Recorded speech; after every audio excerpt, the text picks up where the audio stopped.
आप सभी मित्रों को बारंबार नमस्कार।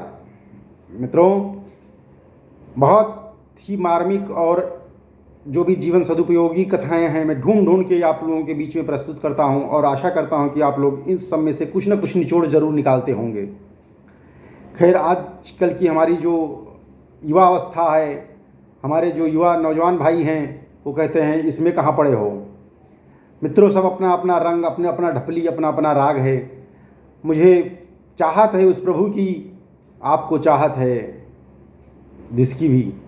ठीक है, आइए यहाँ पे कवि क्या कहता है कि जब आदमी स्वस्थ होता है, पैसे कमाता है, जीवन में रहता है, तब तक परिवार उसके साथ में, सगे संबंधी सब कुछ मिलकर रहते हैं। लेकिन ये प्राण निकल जाने के बाद में क्या होता है? कवि कहता है कि मन पंछी उड़ जई हैं, मन पंछी उड़ जई हैं, जा दिन मन पंछी उड़ जई हैं, ता दिन तेरे तरवर की सबही पात झरी जई हैं। कवि कहता है कि जिस दिन ये मन रूपी, आत्मा रूपी पंछी आपके शरीर से निकल जाएगा, उड़ जाएगा, उस दिन ता दिन तेरे तरवर की, उस दिन इस पेड़ की सब ही पात झरी जई हैं, जितने पत्ते लगे हैं सब निकल जाएंगे, झड़ जाएंगे। जिस तरह आपके मन रूपी आत्मा में जो भी आत्मा है, जब आत्मा परमात्मा में विलीन हो जाएगी, उस दिन आपके जो शरीर है, इस शरीर आपका देख करके आपके परिवार वाले भी क्या करेंगे कि इसको ले जाओ, हटाओ यहाँ से, कि घर के कहाँ बेगाही काढ़ो, घर के कहाँ बेगाही काढ़ो, भूत भय को खई हैं। जो आज तक आपके अपने थे, परिवार में थे, सगे संबंधी थे, माता पिता भाई बहन जो भी हैं, मित्रों, इस सब पर सबकी स्थिति यही है। तो वो कहते हैं घर के कहाँ बेगाही काढ़ो, भूत भय को खई हैं, और मन पंछी उड़ जई हैं। तो जा प्रीतम सो प्रीत घनेरी, जा प्रीतम सो प्रीत घनेरी, सो देख डरी जई हैं।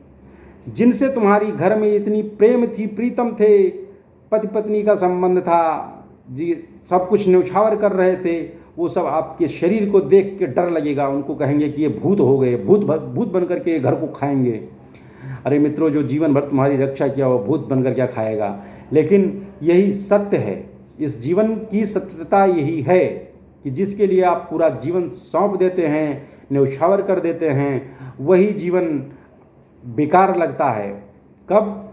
जब इस आत्मा का मिलन परमात्मा से हो जाता है। तो आप लोग इस बात का भी स्मरण रखें, क्योंकि एक ना एक दिन ये तो होना ही है, सबके साथ होना है।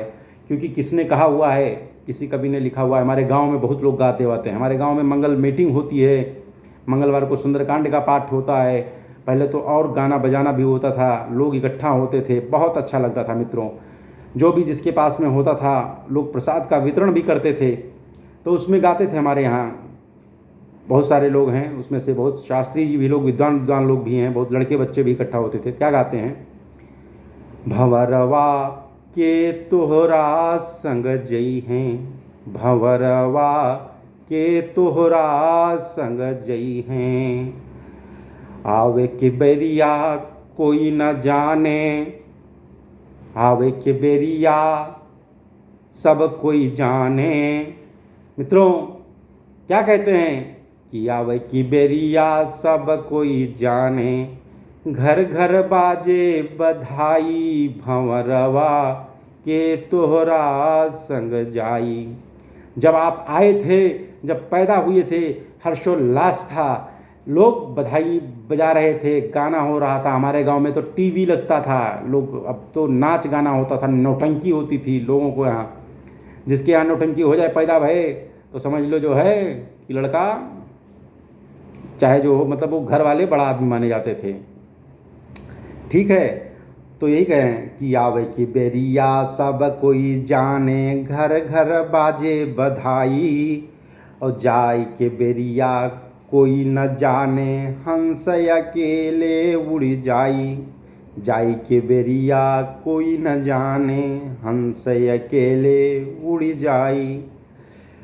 अब इसके बाद में होता क्या है कि देहरी पकड़ के मेहरी रोए, देहरी पकड़ के देहरी पकड़ के मेहरी रोवे, बाह पकड़ सग भाई।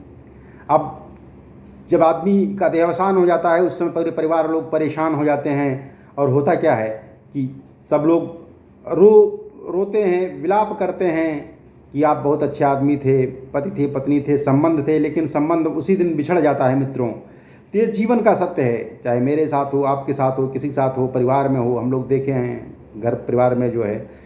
तो हमें इस बात का ध्यान रखना चाहिए, कभी कोई गलत काम करते समय अगर हमें इस बात का ध्यान रखें कि हमारे साथ भी होगा, हमें भी नहीं रहना है, कोई भी चीज़ हमारी हमेशा के लिए नहीं है। हमारा घर किराए का घर है, ज़िंदगी एक किराए का घर है, एक दिन सबको यहाँ से जाना पड़ेगा। ठीक है मित्रों, तो इसीलिए जैसे कवि ने कहा है कि देहरी पकड़ के मेहरी रोवे, देहरी पकड़ के मेहरी रोवे, बाह पकड़ सग भाई। और बीच आंगन में माता जी रोवे, बबुआ के देत विदाई। बीच आंगन में माता जी रोवे, बबुआ के देत विदाई। तो मित्रों ये पूरे सबका यही हाल है, ऐसा नहीं है। परमात्मा ने सब कुछ बनाया है, सबको एक ही तरीके बनाया है, मनुष्य बनाया है, 5-5 अंगुली सबके दी है, और एक सर दिया है, ज्ञान दिया है, बुद्धि दिया है, विवेक दिया है। अब ये आप पर डिपेंड करता है कि आप इसका कैसे सदुपयोग करते हैं या दुरुपयोग करते हैं। जब जाना सबको एक ही गति पे है, स्थिति सबकी एक ही है, तो हम क्यों ना इसको अच्छे से काटें और परमात्मा की चरणों में अपने ध्यान को अर्पित करते हुए प्रभु पे ही सब छोड़ दें कि जहीं विधिनाथ हो हित मोरा, जहीं विधिनाथ हो हित मोरा, करहूँ सुवेग दास मई तोरा, करहूँ सुवेग दास मई तोरा। हे प्रभु, जय विधि मेरा हित हो, उसी तरीके से आप कार्य करिए। करहूँ सुवेग दास मई तोरा, मैं तो आपका दास हूँ। अब मित्रों इसके बाद में हमारा बहुत अच्छा रोचक प्रसंग है, मैं बहुत अच्छा ढूंढ कर लेकर आता हूँ। लेकिन अब बात ये उठती है कि एक ही दिन में कितना रेल दिया जाए। लोग कहते हैं कि आप कई रेल देते हैं इसमें। अब मित्रों हमें करना क्या होता है, हमें करना कुछ होता नहीं है। ठीक है, मैं कोशिश करता हूँ कि हमारे भक्तजनों तक, हमारे स्नेहजनों तक, हमारे दर्शकों तक अच्छी बातें पहुँचें और हमारे दर्शक लोग इसको ग्रहण कर सकें, अनुग्रहीत हों, क्योंकि कोई काम कल पर नहीं छोड़ना चाहिए। शेष मित्रों फिर मिलेंगे, तब तक के लिए जय जय श्री सीताराम। नमस्कार मित्रों, नमस्कार नमस्कार।